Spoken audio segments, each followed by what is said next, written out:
Good morning everyone, welcome to civil services study. ये practice set number 237 है। ये test series UPPSC PCS के लिए चल रही है।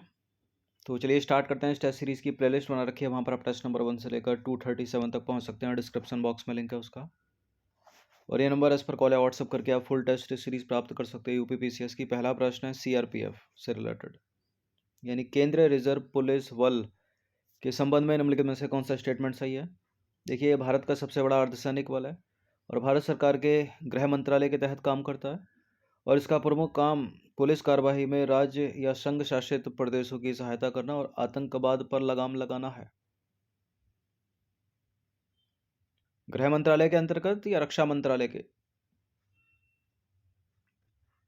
गृह मंत्रालय ये करेक्ट है, पहला भी तीसरा भी। तो तीनों के तीनों स्टेटमेंट यहाँ पर सही हो जाते हैं। तो इसका आंसर हो जाएगा 1 2 3 डी। तो 246 बटालियनों और तमाम अन्य प्रतिष्ठानों के साथ सीआरपीएफ भारत का सबसे बड़ा अर्धसैनिक बल माना जाता है। भारत सरकार के गृह मंत्रालय के तहत काम करता है और इसका प्रमुख काम पुलिस कार्यवाही में राज्य और केंद्र शासित प्रदेशों की सहायता करना, कानून व्यवस्था बनाए रखने में मदद करना और आतंकवाद पर लगाम लगाना है। हाल ही में छत्तीसगढ़ के बस्तर जिले में सीआरपीएफ ने अपना 84वां स्थापना दिवस मनाया। प्रधानमंत्री किसान संपदा योजना के संबंध में कौन सा स्टेटमेंट सही है?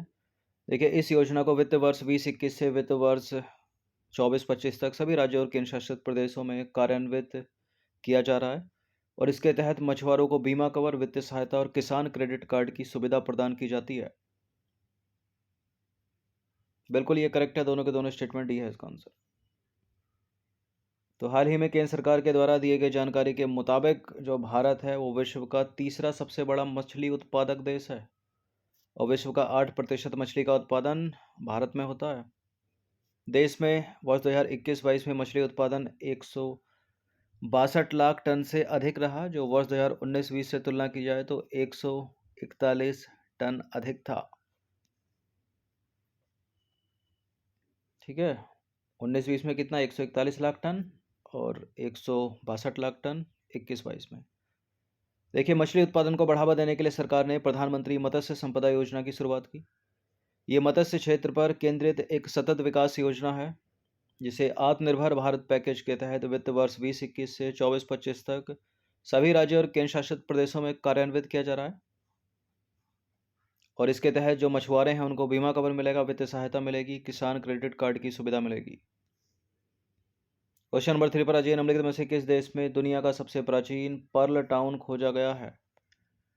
पर्ल टाउन डिस्कवर किया गया है दुनिया का संयुक्त अरब अमीरात में। पहला दुनिया का सबसे प्राचीन, ठीक है, यूएई। तो अरब प्रायद्वीप के देश यूएई संयुक्त अरब अमीरात में दुनिया का सबसे प्राचीन पर्ल टाउन खोजने का दावा किया गया। पर्ल टाउन होता क्या है? मोतियों वाला नगर। ठीक है, पुरातत्वविदों का कहना है कि उन्हें दुबई से लगभग 50 किलोमीटर उत्तर पूर्व में अल क्वेन में सिनिया द्वीप पर फारस की खाड़ी में पर्ल टाउन मिला है, जो कि 6वीं शताब्दी का है। देखिए, इसकी खोज के दौरान इस जगह कुछ ऐसी कलाकृतियां मिली हैं जिनसे पता चलता है कि यह जगह कभी हजारों लोगों के लिए घर हुआ करती थी और वर्तमान खोज से यह अंदेशा होता है कि ये जो जगह है अपने समय का एक बड़ा व्यापारिक केंद्र हो सकता है। तो सीधा सीधा इतना याद रखिएगा, पर्ल टाउन कहाँ खोजा गया है? यूएई में। क्वेश्चन नंबर 4 पर अजय निम्नलिखित में से किस राज्य ने अपने यहाँ मुख्यमंत्री वृक्ष संपदा योजना की शुरुआत की है? छत्तीसगढ़। ठीक है, तो विश्व वानिकी दिवस जो मनाया जाता है 21 मार्च को के अवसर पर छत्तीसगढ़ सरकार ने मुख्यमंत्री वृक्ष संपदा योजना शुरू की। इसका उद्देश्य किसानों और भूस्वामियों को वित्तीय सहायता प्रदान करके राज्य भर में वृक्षारोपण को बढ़ावा देना। और मुख्यमंत्री वृक्ष संपदा योजना के तहत छत्तीसगढ़ सरकार 5 एकड़ तक भूमि पर वृक्षारोपण के लिए पूर्ण अनुदान प्रदान करेगी। जो 5 एकड़ से अधिक भूमि पर पेड़ लगाना चाहते हैं उनके लिए सरकार जो है 50% वित्तीय अनुदान प्रदान करेगी। क्वेश्चन नंबर 5 पर आ जाइए, निम्नलिखित में से किसका भारत के आयात बास्केट में प्रमुख योगदान है? इलेक्ट्रॉनिक्स, कपड़ा, ऊर्जा से संबंधित उत्पाद या सोना? आयात मतलब लाना दूसरे देश से, ऊर्जा से संबंधित उत्पाद का है, सी है इसका आंसर। तो ऊर्जा से संबंधित उत्पाद भारत की आयात टोकरी पर हावी है और कुल व्यापारिक आयात बिल का लगभग 36.6% हिस्सा है, तो इसमें सी करेक्ट है। क्वेश्चन नंबर 6 पर आ जाइए। इंपॉर्टेंट है प्रश्न, निम्नलिखित में से किस राज्य केंद्र शासित प्रदेश में एशिया के सबसे बड़े अंतर्राष्ट्रीय लिक्विड मिरर टेलीस्कोप का उद्घाटन किया गया? उत्तराखंड। ठीक है। प्रौद्योगिकी राज्य मंत्री डॉक्टर जितेंद्र सिंह ने उत्तराखंड के देवस्थल में एशिया के सबसे बड़े 4 मीटर अंतर्राष्ट्रीय लिक्विड मिरर टेलीस्कोप का उद्घाटन किया है। लिक्विड मिरर टेलीस्कोप या दूरबीन जो है सीमित आकाशीय क्षेत्र में लंबे अध्ययन के लिए प्रयोग होती है। दुनिया भर में फिलहाल ये अभी एक तो भारत के पास है, भारत के अलावा चिली के पास है और कनाडा के पास है, इसलिए एशिया का पहला ही है भारत के पास। देखिए इसके लेंस में जो है, इस लिक्विड मिरर टेलीस्कोप के लेंस में मरकरी का इस्तेमाल होने से यह दर्पण की तर्ज पर काम करता है और इससे टकराकर लौटने वाले प्रकाश को कैमरे में कैद कर अध्ययन किया जाता है, इसलिए इसे लिक्विड मिरर दूरबीन या टेलीस्कोप कहा जाता है। इसके तहत किसी तारामंडल या समूह पर 5 वर्षों तक नजर रखी जाती है और इससे ब्रह्मांड को और करीब से जानने का मौका मिलेगा। क्वेश्चन नंबर 7 पर आ जाइए। भारत में ब्रिटिश शासन के दौरान आदिवासी विद्रोहों में अल्लूरी सीताराम राजू का नाम निम्नलिखित में से किस विद्रोह के साथ जुड़ा है? कोल विद्रोह, संताल विद्रोह, रंपा या भील? रंपा विद्रोह। ठीक है, ऑप्शन नंबर सी है इसका आंसर। क्या है पूरा मुद्दा? देखिए भारतीय वन संसाधनों और जमीनों का दोहन करने के मकसद से अंग्रेजी शासन ने यानी ब्रिटिश शासन ने एक मद्रास वन अधिनियम 1882 में पारित किया था। इस कानून की वजह से स्थानीय वनवासी अपने ही संसाधनों के इस्तेमाल करने से वंचित कर दिए गए और इस तरह यही वन कानून रंपा विद्रोह की वजह बन गया। रंपा विद्रोह, जिसे मान्यम विद्रोह भी कहा जाता है, इसकी शुरुआत अगस्त 1922 से 1924 में सीताराम राजू के नेतृत्व में हुई थी, जो कि विद्रोह के नेता थे। उनको कैद करके उनकी हत्या तक ये जारी रहा। अभी बहुचर्चित फिल्म आई थी RRR, इसी रंपा विद्रोह की कहानी पर आधारित है वो, और उसके गाने नाटू नाटू का भी हाल ही में ऑस्कर अवार्ड से सम्मानित किया गया है।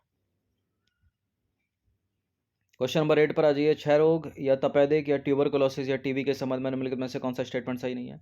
टीबी एक संक्रामक रोग है, माइक्रोबैक्टीरियम ट्यूबरकुलोसिस नामक बैक्टीरिया के कारण होता है। हर साल हम 24 मार्च को विश्व टीबी दिवस मनाते हैं, मतलब विश्व क्षय रोग दिवस मनाते हैं, और विश्व क्षय रोग दिवस 2023 की थीम है टीबी हारेगा देश जीतेगा। संक्रामक रोग है, कंटाजियस डिसीज है। ठीक है, माइक्रोबैक्टीरियम एक बैक्टीरिया है, ट्यूबरकुलोसिस उसके कारण होता है, करेक्ट है। 24 मार्च को विश्व क्षय रोग दिवस या वर्ल्ड टीबी डे मनाया जाता है। चौथा गलत है, यस वी कैन टीबी हारेगा देश जीतेगा इसकी थीम नहीं है। इसकी थीम है yes we can end TB. ठीक है, हाँ हम टीबी को समाप्त कर सकते हैं। तो क्षय रोग या तपेदिक या ट्यूबरकुलोसिस या टीबी फेफड़ों से जुड़ा गंभीर संक्रमण है। इसका प्रसार खांसने, छींकने या हवा में छोड़ी गई जो छोटी छोटी बूंदें होती हैं यानी ड्रॉपलेट्स, उनसे होता है।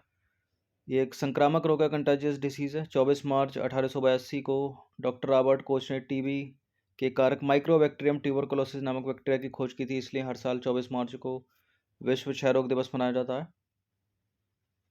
और इस दिवस को मनाए जाने का उद्देश्य क्या है? टीबी के विनाशकारी स्वास्थ्य, सामाजिक और आर्थिक परिणामों के बारे में लोगों को जागरूक करना और वैश्विक टीबी महामारी को समाप्त करने के लिए प्रयासों को तेज करना। WHO के मुताबिक विश्व क्षय रोग दिवस 2023 की थीम है yes we can end TB. Important है, याद रखिएगा, yes we can end TB यानी हाँ हम टीबी को समाप्त कर सकते हैं, या ना कि टीबी हारेगा देश जीतेगा, पुरानी हो गई वो। देखिए भारत ने वर्ष 2025 तक भारत में टीबी को समाप्त करने का लक्ष्य रखा है, इसको याद रखिएगा। और जो SDG लक्ष्यों में इसको लक्ष्य रखा गया है वो वर्ष 2030 तक समाप्त करना है। ठीक है, भारत 2030 तक SDG लक्ष्यों में भारत 2025 तक SDG लक्ष्यों में 2030 तक। क्वेश्चन नंबर 9 पर आ जाइए। मिजोरम में फोंगपुई को निम्नलिखित में से किस नाम से जाना जाता है? ब्लू माउंटेन के नाम से जाना जाता है। तो फोंगपुई या ब्लू माउंटेन मिजो हिल्स यानी लोसाई हिल और मिजोरम में सबसे ऊंची पर्वत चोटी है। यह 2157 मीटर ऊंचा है और दक्षिण पूर्वी मिजोरम में म्यांमार की सीमा के पास स्थित है। यह पूरा क्षेत्र फोंगपुई राष्ट्रीय उद्यान के अंतर्गत एक संरक्षित क्षेत्र है। और प्रश्न पूछ ले, फोंगपुई राष्ट्रीय उद्यान कहाँ पर है? तो मिजोरम में। क्वेश्चन नंबर 10 पर आ जाइए। तुमकुर जहां भारतीय भूवैज्ञानिक सर्वेक्षण ने सोने के भंडार के संकेत पाए हैं, निम्नलिखित में से किस राज्य में स्थित है? यह है कर्नाटक में। ऑप्शन नंबर बी है इसका आंसर। तो अज्जनहल्ली खान कर्नाटक के तुमकुर जिले में स्थित है और यह ओपन कास्ट गोल्ड माइन है। बी है इसका आंसर। क्वेश्चन नंबर 11 पर आ जाइए। कभी कभी समाचारों में देखे जाने वाला शब्द है तेजा किस्म, निम्नलिखित में से किससे संबंधित है? तेजा किस्म ये लाल मिर्च से संबंधित है। ठीक है।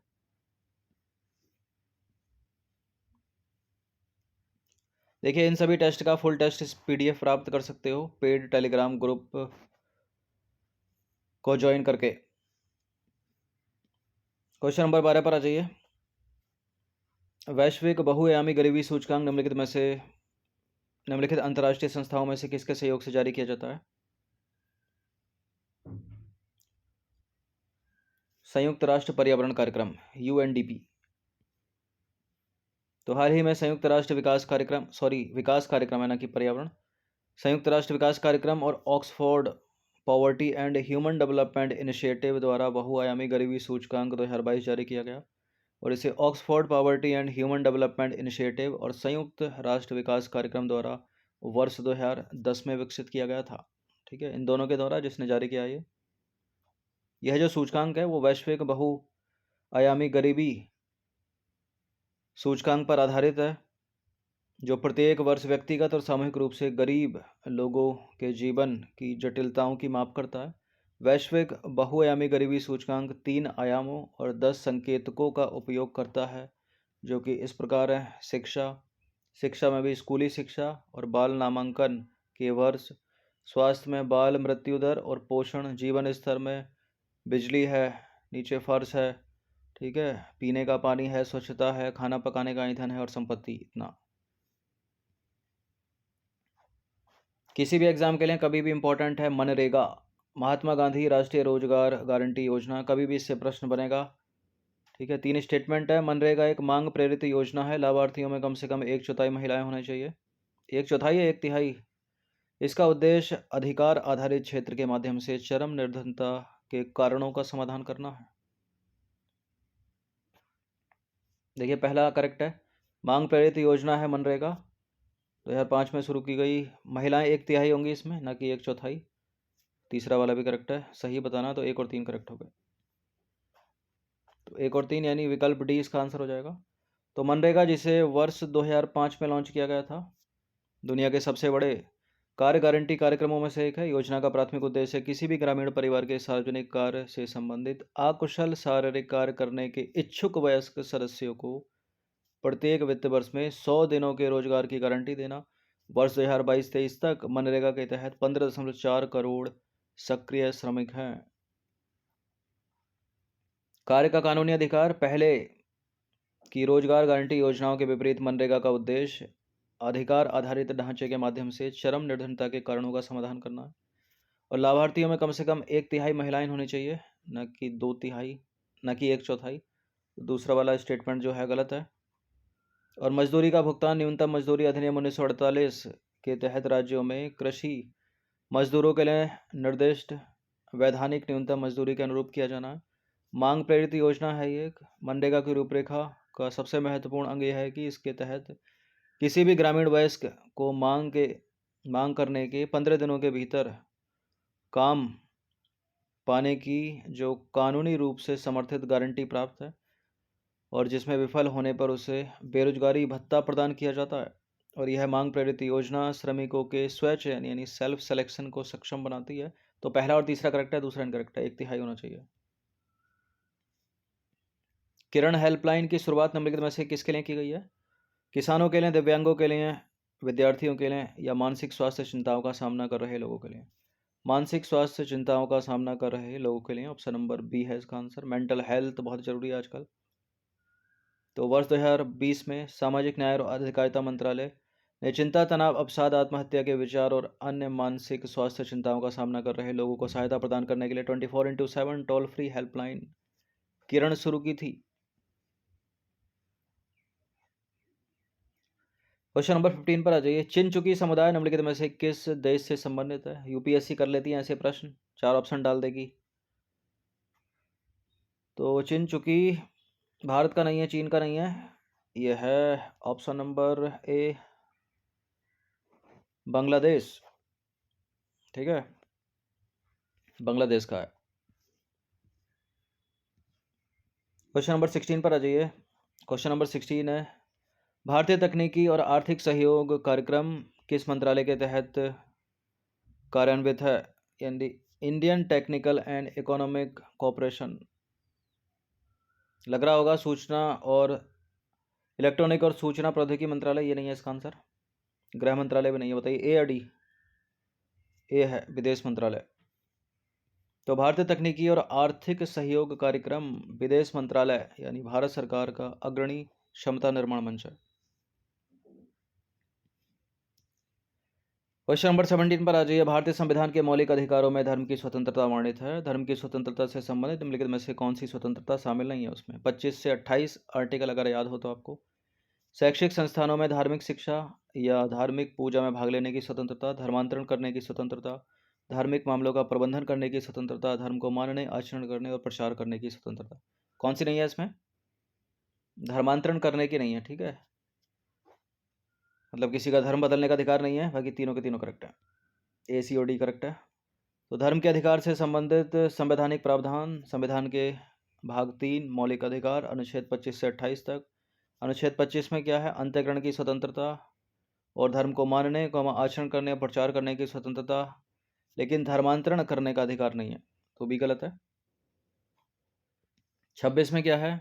अनुच्छेद 26 सार्वजनिक व्यवस्था, नैतिकता और स्वास्थ्य के अधीन धार्मिक मामलों का प्रबंधन करने की स्वतंत्रता। अनुच्छेद 27 किसी भी व्यक्ति को किसी विशेष धर्म के प्रचार या व्यवहार के लिए किसी भी कर का भुगतान करने के लिए मजबूर नहीं किया जाएगा।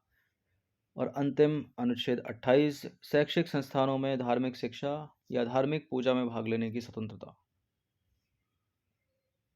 तेज से मक्खी के संबंध में निम्नलिखित में से कौन सा कथन सही है? तेज से मक्खियां वाष्पशील फेरोमोन उत्पन्न करती हैं। इन्हें अफ्रीकी ट्रेपनेसोम नामक परजीवी ले जाने वाले वाहक के रूप में जाना जाता है। यह अफ्रीकी स्लीपिंग सिकनेस जैसी बीमारियों का कारण बनती है जो मनुष्य हेतु घातक हो सकती हैं। उपरोक्त सभी बिल्कुल, ये तीनों करेक्ट है। तेज से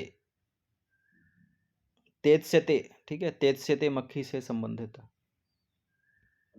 तो हाल ही के अध्ययनों से पता चलता है कि तेज से ते मक्खियां वाष्पशील फेरोमोन उत्पन्न करती हैं जो उनके द्वारा होने वाली खतरनाक बीमारियों को नियंत्रित कर सकता है।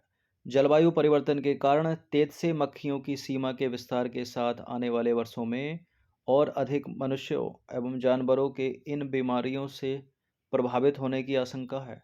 तेज से ते मक्खियों को अफ्रीकी ट्रिपनोसोमा नामक परजीवी ले जाने वाले वाहक के रूप में भी जाना जाता है। देखिए, जब कीड़े मनुष्यों या जानवरों को काटते हैं तो वे इन परजीवियों को प्रसारित कर सकते हैं।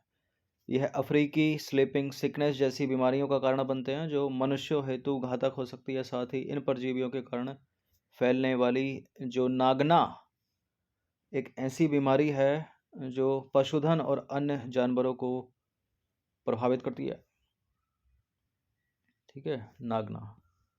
क्वेश्चन नंबर 19 पर अजय करंट अफेयर्स का इंपॉर्टेंट प्रश्न है। ग्लोबल टेररिज्म इंडेक्स में भारत का कौन सा स्थान है? वैश्विक आतंकवाद सूचकांक में भारत है 13वें स्थान पर। ऑप्शन नंबर बी है इसका आंसर।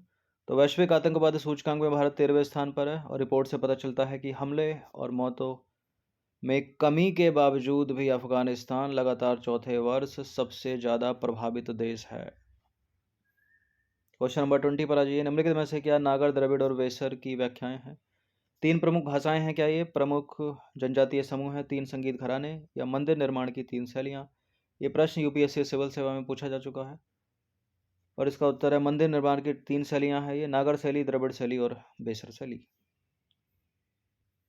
तो नागर, द्रविड़ और वेसर मंदिर निर्माण की 3 प्रमुख शैलियाँ हैं। जो नागर शैली है वो उत्तर भारत में प्रचलित है। जो द्रविड़ शैली है उसका विस्तार कृष्णा नदी एवं कुमारी अंतरीप के बीच हुआ है। जो वेसर शैली है वो नागर और द्रविड़ का मिश्रण है। क्वेश्चन नंबर 21 पर आ जाइए। निम्नलिखित में से कौन सी गुफाएं महाराष्ट्र में नहीं है? बेडसा की गुफाएं, एलोरा की गुफाएं, भज की गुफाएं, बाघ की गुफाएं। एलोरा की गुफा है, बेडसा की गुफा है, भज की गुफा है, बाघ की गुफा नहीं है क्योंकि ये मध्य प्रदेश में है। तो बाघ गुफाएं जो है मध्य प्रदेश में धार जिले से 97 किलोमीटर दूर विंध्य पर्वत के दक्षिणी ढलान पर है और ये इंदौर और बड़ोदरा के बीच बाघनी नदी पर स्थित है। 25 प्रश्न ऐड किए गए हैं इसमें। क्वेश्चन नंबर 22 पर आ जाइए। निम्नलिखित में से किस राजा ने लाहौर की मोती मस्जिद को रत्न भंडार में बदल दिया था? किसने? महाराजा रणजीत सिंह। सीधे सीधे याद रखिएगा। लाहौर की मोती मस्जिद को रत्न भंडार में बदल दिया। क्वेश्चन नंबर 23 पर आ जाइए। दिल्ली के लाल किले में मोती मस्जिद का निर्माण किसने करवाया था? औरंगजेब ने। तो दिल्ली के लाल किले में स्थित मोती मस्जिद का निर्माण 1659 से 1660 में औरंगजेब ने करवाया था। इसे सफ़ेद संगमरमर का उपयोग करके बनवाया गया। आगरा की मोती मस्जिद को शाहजहां ने बनवाया, याद रखिएगा। और कुछ और इम्पोर्टेंट है, मुगल सम्राटों द्वारा निर्मित स्मारकों की सूची एक बार देख लीजिए। मुगल सम्राट ये स्मारक जो उन्होंने बनवाए, कहाँ बनवाए वो जगह? तो अकबर ने क्या क्या बनवाया? आगरे का किला बनवाया, आगरे में पंचमहल बनवाया फतेहपुर सीकरी में, बुलंद दरवाजे वाली जामा मस्जिद बनवाई फतेहपुर सीकरी में, हज्जी बेगम या बाईमा बेगम ने हुमायूं का मकबरा बनवाया दिल्ली में, हुमायूं टॉम्ब। ठीक है। जहांगीर ने क्या क्या बनवाया? शालीमार बाग बनवाया श्रीनगर में, अकबर का मकबरा बनवाया आगरे में, और क्या क्या बनवाया? शाहजहां पर आ जाइए। लाल किला बनवाया दिल्ली का शाहजहां ने, लाल पत्थर से बनी जामा मस्जिद बनवाई दिल्ली की शाहजहां ने, मोती मस्जिद बनवाई आगरे की शाहजहां ने, और ताजमहल बनवाया आगरे का शाहजहां ने। क्वेश्चन नंबर 24 पर आ जाइए। सत्रिया नृत्य भारत के किस प्रदेश का शास्त्रीय नृत्य है? यह है असम का। बहुत पूछा गया इस प्रश्न को कॉम्पिटिटिव एग्जाम में। तो सत्रिया नृत्य असम का एक शास्त्रीय नृत्य है जो सत्रिया संस्कृति का प्रतिनिधित्व करता है, जो असम के धार्मिक और सांस्कृतिक ताने बाने का आधार है। और सत्रिया को संगीत नाटक अकादमी के द्वारा वर्ष 2000 में शास्त्रीय नृत्य का दर्जा दिया गया था। क्वेश्चन नंबर 25 पर आ जाइए। व्यास सम्मान किस क्षेत्र से संबंधित है? संगीत, साहित्य, फिल्म या नृत्य? साहित्य से संबंधित है। तो व्यास सम्मान साहित्य के क्षेत्र से संबंधित है। इंपॉर्टेंट है ये। देखिए, 32वां व्यास सम्मान 9 मार्च 2023 को हिंदी साहित्य के प्रसिद्ध लेखक डॉक्टर ज्ञान चतुर्वेदी को प्रदान किए जाने की घोषणा की गई। और उनको क्यों दिया गया? यह सम्मान उनके उपन्यास पागल खाना के लिए दिया जाएगा। और यह सम्मान 1991 में के बिड़ला फाउंडेशन द्वारा स्थापित किया गया था। तो 4 चीज़ें। व्यास सम्मान किस क्षेत्र से संबंधित? साहित्य के क्षेत्र से संबंधित। 32वां व्यास सम्मान हिंदी साहित्य के प्रसिद्ध लेखक डॉक्टर ज्ञान चतुर्वेदी को प्रदान किए जाने की घोषणा की गई। किसके लिए? उनके नॉवल या उपन्यास पागल खाने के लिए। कौन देता है इसको? के बिड़ला फाउंडेशन। ठीक है। और 1991 में इस सम्मान को स्थापित किया गया था। तो 25 ये कुछ इंपॉर्टेंट प्रश्न हैं। इन सभी की प्रैक्टिस आप 1 से 2 बार कर लीजिएगा। आप सब्सक्राइब कर सकते हो सिविल सर्विस स्टडी चैनल को। लेटेस्ट टेस्ट का नोटिफिकेशन पाने के लिए बेल आइकन को प्रेस रखिएगा यूट्यूब के। इन सभी टेस्ट का PDF, फुल टेस्ट PDF आपको पेड टेलीग्राम ग्रुप में ही मिलेगा। ठीक है। ये नंबर इस पर कॉल या व्हाट्सएप करके आप ज्वाइन कर सकते हो 499 में। हर दिन प्रैक्टिस करते रहेगा। धन्यवाद।